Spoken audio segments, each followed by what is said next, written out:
Honey, thank you so much for chatting with me today. First of all, thank you so much for your service to our country. Your bravery really means a lot to me. I appreciate it, Jamie. Thank you.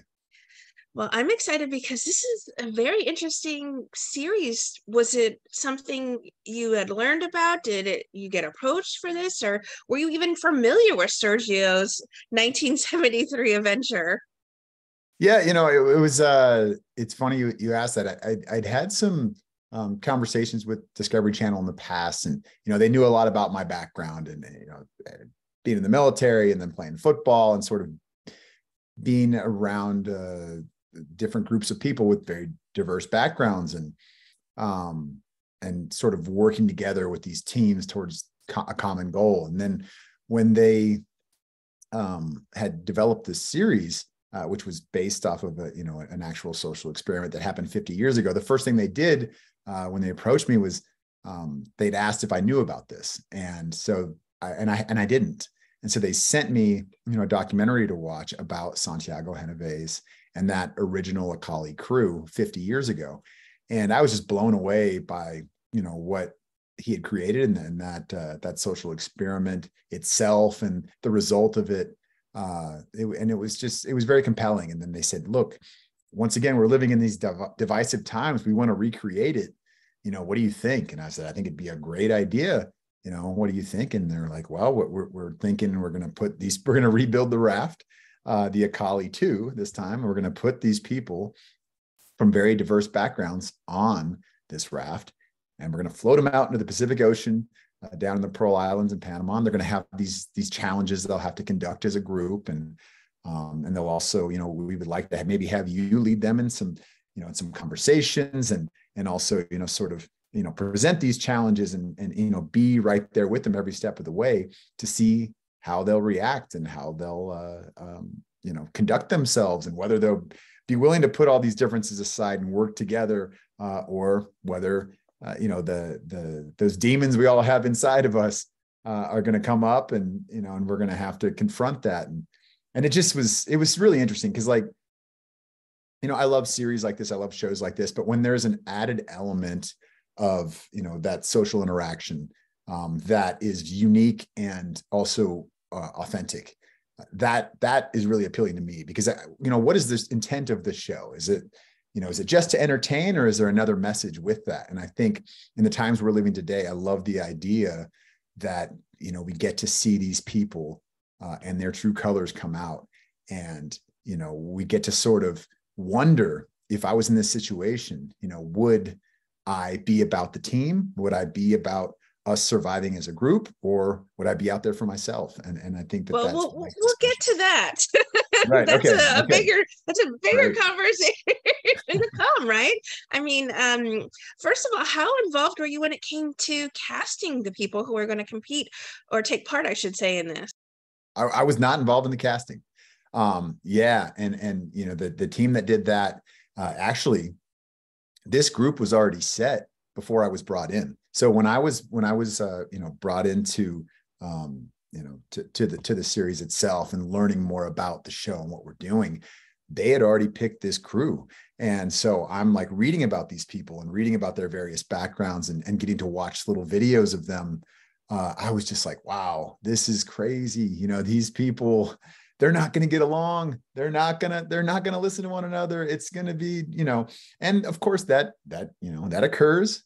But then some other things occurred, that were very surprising to me and very inspiring, to be completely honest. So, it was cool to see that unfold. But yeah, no, I wasn't involved in the casting at all. I have to ask your thoughts on the provisions. They were given a stipend of money, and then each of them broke up into three. They broke up into three different factions to go, as long as someone spoke Spanish, to help get these provisions. What were your thoughts on what they ended up getting? Because protein became the very first conversation, but also that went right out the window the minute they all Right. started shopping.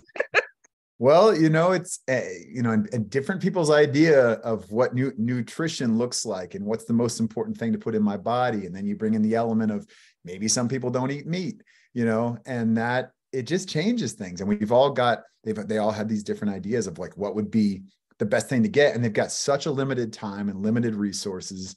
And as you said, limited communication.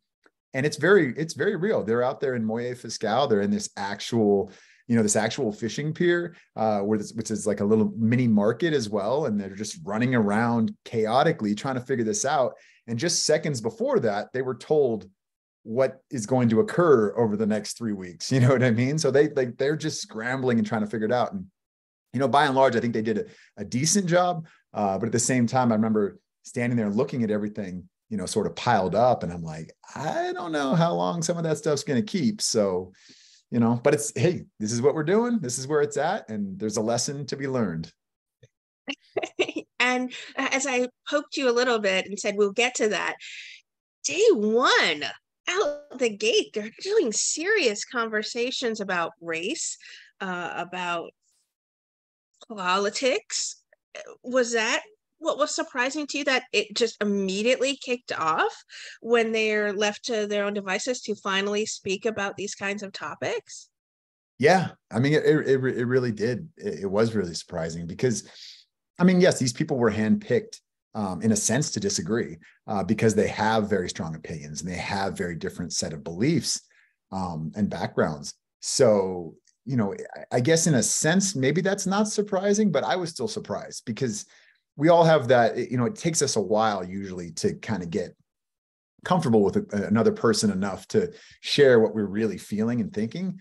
But at the same time, I have experienced, especially in the military, I would say on a deployment, you go overseas and I'm with this, this special forces team of people. And I've had a couple deployments where I was sent over there to link up with an existing team that's already boots on the ground. And I didn't know any of them. And very quickly, you get to know everything about them because that's who you're around and it's 24/7. And what else are you going to talk about? So I kind of got that as well. Like I understood that, but I was still surprised because when I was deployed, I didn't have cameras in my face. You know what I mean? I knew I did, millions of people aren't going to hear these conversations. So, I got to take my hat off to these folks for being that bold and open and vulnerable with one another very quickly because, it's the reason we wanted to do this. It's part of the intent of the show, but I think it was pretty shocking to me that it unraveled that quickly, or I guess unfolded. It didn't really unravel, but that these conversations just out the gate, boom, we're in it. And I love that you incorporate Sergio's initial thoughts on people, on the events that occurred on his boat to give them a little bit of perspective as well. Were you brought on sort of as a guide to help them along, or are you there just to sort of watch and learn and then react based on their specific choices? Obviously, you're clearly there to host and set up different challenges and things for them, but were you also there to sort of give them some guidance along the way, or just sit back and watch how things progress with them? Yeah, no, I think early on it was important for me to set this up for them so they can understand that this is based off a social experiment that actually did occur 50 years ago. And Santiago Genovese was this anthropologist who had this idea and wanted to see in another divisive time, 1973, like, can people get along? Can we bring these people who don't know each other, who feel and think very differently about one another, and maybe have some preconceived notions and maybe even some prejudice that they're bringing to the table? Will they put that stuff aside and do so? Like teeing that up for the group, for the crew on the Akali 2 was part of my mission, right? And that's part of the point of me being there and helping them understand. Like I've been in situations like you're about to be in with people from all walks of life, and then really just being a conduit to help promote some of these conversations between them and sort of tee things up. But at the end of the day, it was up to them to engage, and to kind of open up and really have those conversations. And those conversations led to so much more because it's not just talking; it's these challenges they have to do, and it's like pulling from their different experiences that they lived in their real life outside of this new world that is their new normal on the raft, and just to watch that occur, and for people to realize within themselves, like maybe I'm not the most equipped, or I thought I wasn't the most equipped to be out here on the high seas, surviving this trip. Like, this is not really something I've done. But then they realize that they've got stuff they can bring to the table too, and they can be helpful. They can be a leader. They can step up, and just watching that growth within each individual was really special. And I think that's exactly what's going to make this series such a fast fan favorite. You invest in the experiment, you invest in these individuals, and you look forward to seeing what each of them does take away from the entire experience. Life on a raft, life with people they're not accustomed to spending so much time with. So I have to ask you, do you have a fan favorite, or I should say, do you have a personal favorite person who took part in? I know you maybe have to remain unbiased, or maybe someone you really think people should keep an eye on while they're doing this experiment. If you can't give away a personal bias Yeah, over well, a okay, I'll say this. participant I'll that you say this enjoyed because, watching the most. and I'll be honest, that's a really, I mean, that is a hard question, and I've kind of got some different potential answers to that, but I don't think I'm going to single anybody out, because I don't want to create a bias within the viewers. But I will say this.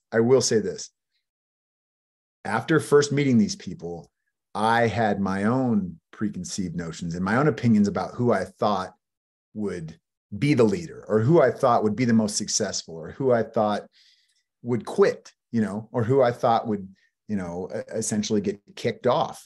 Like, I had that in my head, like, oh, there's no way this person's going to Or survive. even replaced as things get twisted. Exactly. I had that in my head, and I was proven wrong so many times.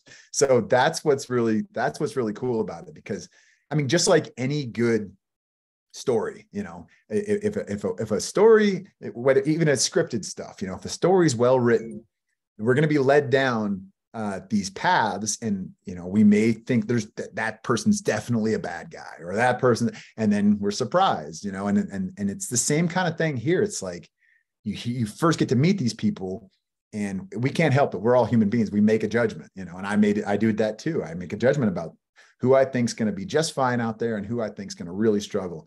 And that was challenged, and I was proven wrong time and time again. And that's why it was cool, because I got to learn and grow myself. Well, thank you so much for taking your time to chat with me about this series. I really think, as I said, that people are going to invest in it so quickly because of the stakes, because of the individual people participating, and because of what you want to see, how you want to see them evolve as human beings. And if you won't say it, I think I will. I think CJ is one to keep an eye out on, because he'll surprise you no matter what. I would definitely say keep an eye on CJ. Always keep an eye on CJ. An eye on CJ. You're not wrong. Well, thank you again, Nate, for all of your time. I really appreciate it. And again, thank you so much for your service. I'm grateful for, on all accounts, to chat with you. Thank you. That means a lot.